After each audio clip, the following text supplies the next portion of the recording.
I agree. Well, we are joined by former All-Pro and Detroit Lion, Glover Quin. What up, though, man? Not much, man. How y'all doing? Good, man. I appreciate you joining the show. We were kind of having the conversation on air because obviously Detroit Lions defense was somewhat disappointing in the game, but I thought they were put in tough positions. Do you think, from what you got to watch, was it more of a defensive coordinator AG lack of game plan, or was it lack of Joe's? Was Jerry Jacobs out there getting cooked no matter what? I mean, I think it probably was a little bit of both. I think, Jerry Jacobs, I don't know if he's even an original corner. I mean, looking at him, seeing his body, he looks like a safety. And when I went out to training camp, when I left, I was like, man, I didn't really our depth at corner seemed a little lacking because generally your third corner plays nickel, but we have a safety at nickel. So I really only saw Jerry Jacobs and Cam Sutton because obviously Ermanni was hurt. So I think it was a little bit of both. And scheme-wise, I mean, they did some stuff that I felt like probably shouldn't have done. But, I mean, you're calling the game. Things happen. When plays work, everybody praise it. When they don't work, everybody thinks you should have done something else. I thought we could have got more pressure being that they didn't have their two offensive tackles. But it just seemed like to me, when you look at it, and we can all say that they got put in bad situations, and granted, yeah, you can't control the pick six. You can't control where the offense fumbles the ball. My thing is it's those drives in the fourth quarter and the second half where it's like third down and you can't get a stop. And it seems like they're just converting, and they go down there and score. So then that forces you to have to try to make a play. Obviously, the throw that Jared Goff had was not a great throw. But it's just forcing you offensively to have to try to do much more because you're not getting stops. And they did fairly well stopping the run. But it seemed like Geno has a career game every time he plays against us. And that happens sometimes. Sometimes certain players and teams just have your number. Yeah, that's where I was going to go with this next question. Why does it seem like Seattle can do things to Detroit that no other team has done the past two seasons against these guys? Yeah, I just think that's one of those things where, like I say, sometimes a team just has your number. From a coaching standpoint, player standpoint, mentality standpoint, they just have your number. And sometimes players are the same way. Regardless of who's the coach or who's not the coach, every time they play against a certain team or they play in a certain stadium, they always tend to have a good game. Or vice versa, they always tend to have a bad game. It just be like that. That's just a part of it. And so, seeing how they played in week one, playing against Seattle and losing like that in week two, we'll see how they play against, Atlanta in week three. But I don't think it's time to panic right now and start calling for jobs and stuff like that. It's just something about that matchup that doesn't bode well for the Detroit Lions. So what you've seen during the first 2 weeks of the season, what do you think the Lions are? Or is it way too early to even tell? I think it's way too early to tell. I mean, I think what they want to be, offensively, I think they want to try to run the ball just enough to throw the ball. I think they really want to throw the ball and put up points. I don't think they want to win a game 17-10. I think they, Ben Johnson's the offensive coordinator, and they go on those streaks of 30-plus points last year, and they love that. So I think they want to score 30, 35 points a game.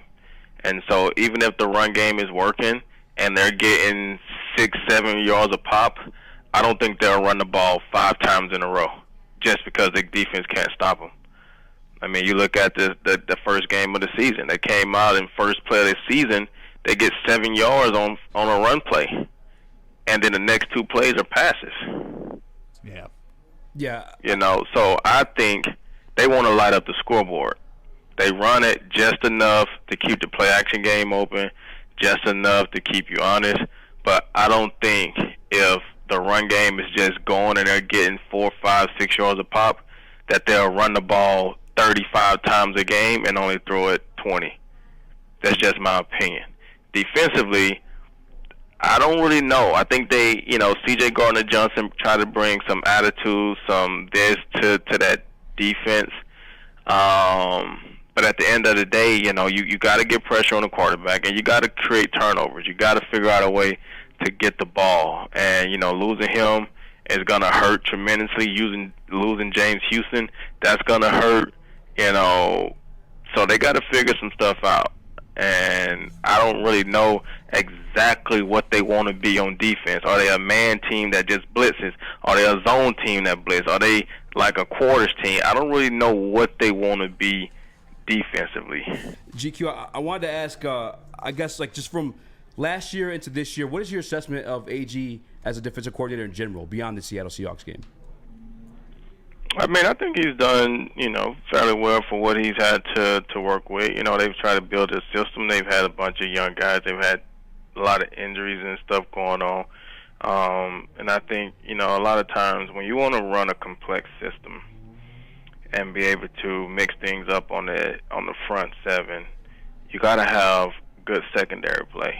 And every year, it's been Jeff Okudah. Jeff Okudah gets hurt. Tracy Walker gets hurt. This guy, they haven't really had, ever since Slay left, and they haven't really had that corner that could just man a guy up or lock up a side, healthy safeties, playmaker guys that allows you to be able to do more things up front complexity-wise. So if you don't feel you have those things on the back end, it limits what you want to do on the front because you don't want to leave those guys out to dry. So I think he's kind of getting caught in the middle because he's a DB. He wants to do certain things on the back end, but they gotta get the right guys in there. And then, when you start looking at things up front, I think they got to do a little better job to get Aiden some one-on-one matchups. He gets a lot of double teams. They got to do some things scheme-wise, stunt-wise, to get him freed up. Aiden is a good player, don't get me wrong, but I think Micah Parsons is a good player too, and the Cowboys find ways to get him schemed up, to get some one-on-ones, to wrap him around, to get some free rushes. He's getting 1 and 2 sacks a game, and we can't even get one. So I think they can do a better job and figure out ways to scheme guys up. But I think for the most part, he's been doing a decent job. So flipping on over to the offensive side, because I know you play defense, but obviously you know the entire game inside and out because you've got to study offense too. Earlier in the show, we were kind of debating why they're slow rolling out guys like Jamison Williams and Jahmyr Gibbs. Obviously Williams this year because of the suspension, but even when he was healthy last year, his first game he only got 8 snaps, second game he only got 11 snaps. This year with Jahmyr Gibbs, you draft him number 12 overall, and he's got 14 carries through 2 games. As a former NFL player, do you believe that these players need to get acclimated to the NFL speed before they go out there? Or do you think, like me, if you draft a guy at number 12, he should be ready to go day one? Well, it's hard to sit here and say that a guy could be ready to go day one if you draft him at number 12. You look at some of these quarterbacks that got drafted number 1, 2, and 4 or 5 in the draft, and I'm looking at some of the games, and I'm like, okay, I get it, playing quarterback is hard, but last year you guys were just throwing the ball accurately, hitting guys wide open, corner routes. Now I see some of the throws you guys are making. I'm like, that's a simple corner route, and you're throwing the ball 5 yards out of bounds. I get it, but that guy's wide open. So I don't know what it is. It takes some time to get acclimated. But at the end of the day, it's all about, do you trust the organization? Do you trust the coaches? Because at the end of the day, they're at practice with those guys every day. They're in the meetings with those guys every day. They know if those guys are picking up the scheme, understanding the blitzes, understanding all the plays, understanding all the checks, because it may be, hey, he's talented when he gets in the game, but we only got a certain amount of plays that we can call because he don't understand the pass protection. He doesn't understand these different things. And so it may be stuff like that we don't even know about because we don't get to go to practice every day. We're not in the meetings with those guys. And there's times where, like I say, guys are super talented, but it just takes a little bit to understand how everything works. So you kind of have to work them in bits and pieces till they start to grasp everything. And I'm not saying that that's the case, but we don't know what the reason is. But now, hey, he's going to have to be ready to go. Yeah, now there is no waiting. There's no holding back. He's the RB1 going into this week. Yeah. Right, and like I said, when you look at the Lions' offense, I don't think that they got Jahmyr Gibbs to carry the ball 20 times a game. I really don't. I think they got him to create more mismatches in the pass game with linebackers and things like that. Flex him out, get a safety on him, get a linebacker on him, something like that, and then be able to, capitalize on those things. I don't think they got him to run between the tackles or run the ball 20 times a game. That's why they got Montgomery to try to do those things. So when they put Jahmyr in, it's more of a change of pace. All his runs have been, for the most part, outside runs. Why don't they give him some of those same quick hitting runs right up the middle where he can get his foot in the ground and maybe get some yards the same way they give David Montgomery those carries. So, it's all about how they're trying to use guys and what they're trying to do and their vision. And sometimes it takes things like this, injuries, to force him to have to do more. And then if he obviously handled those situations well, then they'll have that in their pocket going forward, even when David Montgomery gets back. GQ, I got to ask, now that you get to relax and kind of enjoy the NFL as a fan, how do you view the landscape of the NFC North after the Packers go 1-1 with a close game against Atlanta, then Detroit now 1-1 too? Well, I think it's going to be a division that, it'll be a close division between those three teams. I think the Green Bay Packers are going to be an average team. They're going to win some games. They're going to lose some games. I think Minnesota's going to win some games. They're going to lose some games. I think it'll probably come down to the Lions in Minnesota if I got to choose right now. And so I think the Lions should be able to pull it off. But they have to get out of their own way. They got to play smarter. They got to execute, and they got to find a way to stay healthy.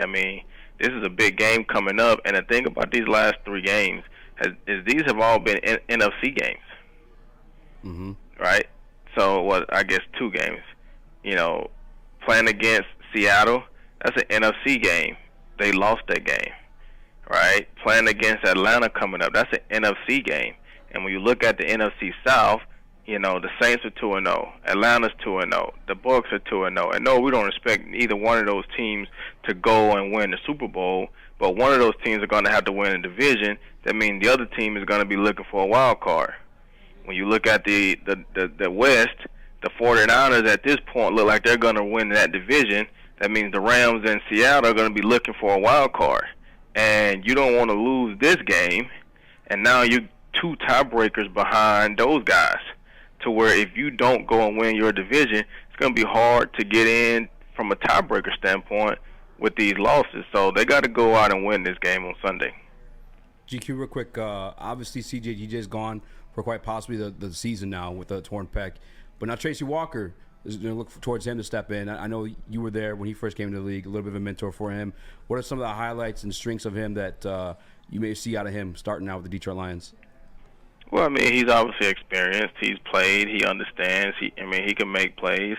I think, with him and Kirby Joseph, because I think Tracy is more of a free safety, but he has some aggressiveness to him. He's a good cover safety, so he'll be able to match up well with the tight ends.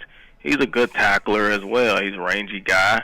And so I think, he's going to have to step in and play a good role. He was the guy. He got hurt. Next thing you know, they bring in C.J. Gardner-Johnson.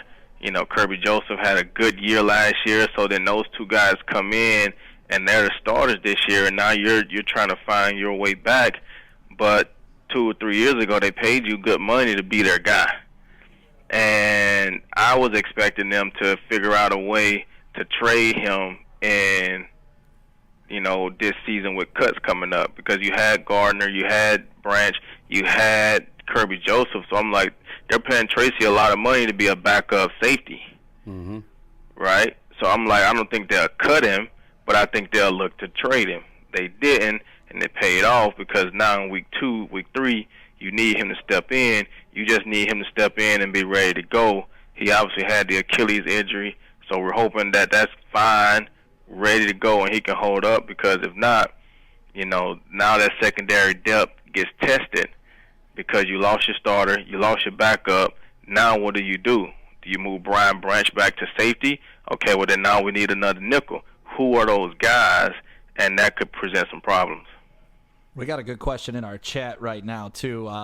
Glover, when you guys had the top-ranked defenses from Paul Thomas, what was the formula and what made it work? Like, what was the secret sauce of that defense? I mean, we had it on every level. That's how it was the secret sauce. We had a good D-line. We had Sue and Fairley in the middle. We had C.J. Mosley coming in as well in the middle. We had young Ziggy Ansah. We had a George Johnson. We had a Jason Jones. So we had a good D-line. You look at our linebackers. We had a DeAndre Levitt. We had a Stephen Tulloch. We had Ashley Palmer. We had a young Tahir Whitehead. So we had linebackers as well. So then when you look at the secondary, we had a Rasheem Mathis. We had a Slade. We had me. We had James Hedebo. We had guys. Hedebo was a dog. Yeah. Right. We had guys that fit together. So defensively, we didn't have to necessarily blitz a lot because our D linemen could stop the run and they could get pressure on the quarterback. Our linebackers could take care of the run. So now you can keep your safeties high because your linebackers and your D linemen are making most of the tackles. So when you can do that, now you can play good pass defense because you got all of your DBs still alive in the pass game.